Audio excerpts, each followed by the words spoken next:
મોરબી મહાનગરપાલિકાની ચર્ચા ભાજપ પાર્લામેન્ટરી બોર્ડે પડતી મૂકી છે। મંત્રી કાંતિ અમૃતિયા અને પૂર્વ સાંસદ મોહન કુંડારિયા સામસામે આવતા ચર્ચા હાલ પડતી મુકાઈ છે। મનપાના પ્રથમ મેયરને લઈ અને અમૃતિયા અને કુંડારિયા સામસામે આવી ગયા છે।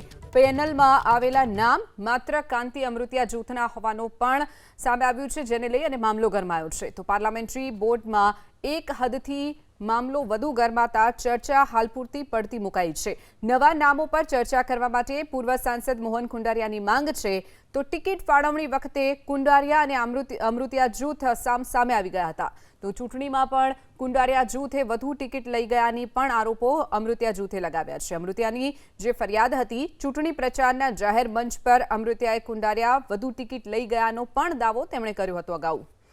વધુ વિગતો સાથે સંવાદદાતા હિરેન રાજ્યગુરુ આપણી સાથે ફોન લાઈન પર છે। હિરેન, જે રીતે મોરબીમાં જે હાઈ વોલ્ટેજ ડ્રામા હવે જોવા મળી રહ્યો છે, મેયરના નામને લઈ ચર્ચા જે સામે આવી છે, હવે બે જૂથ ભાજપમાં પડી ગયા છે, શું કહેવું છે?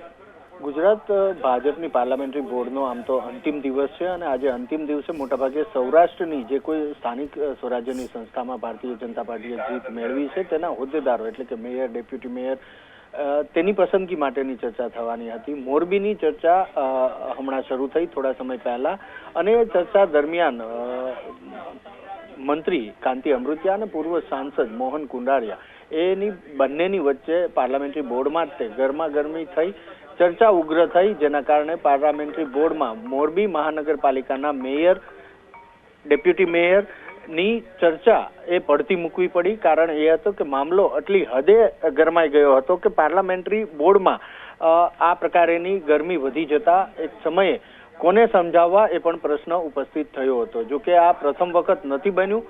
મોરબીમાં હર હંમેશ જ્યારે ચૂંટણી હોય કે આવી કોઈ પસંદગી કરવાની હોય ત્યારે આ બંને જૂથો આમને સામને આવતા જ હોય છે। ટિકિટ ફાળવણી જ્યારે થઈ સ્થાનિક સ્વરાજ્યની સંસ્થાઓની ચૂંટણી વખતે ત્યારે પણ આ પ્રશ્ન આવ્યો હતો અને બંને જૂથો, કાંતિ અમૃતિયાનું જૂથ અને મોહન કુંડારિયાનું જૂથ પણ આમને સામને હતું। ત્યાં સુધી કે જ્યારે ચૂંટણી પ્રચાર ચાલતો હતો ત્યારે મંત્રી કાંતિ અમૃતિયાએ જાહેર મંચ ઉપરથી કહ્યું હતું કે મોહન કુંડારિયા એ વધુ ટિકિટ લઈ ગયા છે અને એટલે હું મારા કાર્યકરોને ટિકિટ નથી અપાવી શક્યો અને એટલા માટે થઈ અને કાર્યકરોની માફી માંગુ છું। આ જાહેર સ્ટેટમેન્ટ હતું મંત્રી કાંતિ અમૃતિયાનું। આજે જ્યારે મુખ્યમંત્રી નિવાસ સ્થાને પાર્લામેન્ટરી બોર્ડની બેઠક મળી હતી ત્યારે મોરબીની ચર્ચા શરૂ થઈ ત્યારે આ પ્રકારેની ગરમાગરમી થઈ હતી। મોહન કુંડારિયાનું કહેવું એવું હતું કે જે નામો પેનલમાં આવ્યા છે મેયર માટેના એ માત્ર ને માત્ર એક જ જૂથના એટલે કે કાંતિ અમૃતિયા જૂથના નામો છે। એમના જૂથના લોકોના નામો એ પેનલમાં પણ મૂકવામાં નથી આવ્યા, જેને લઈ અને નવેસરથી નામો મગાવવાની વાત તેમણે કરી હતી, જેને લઈ બંને આમને સામને આવ્યા હતા। મામલો ગરમાયો હતો અને ચર્ચા પડતી મૂકવી પડી હતી।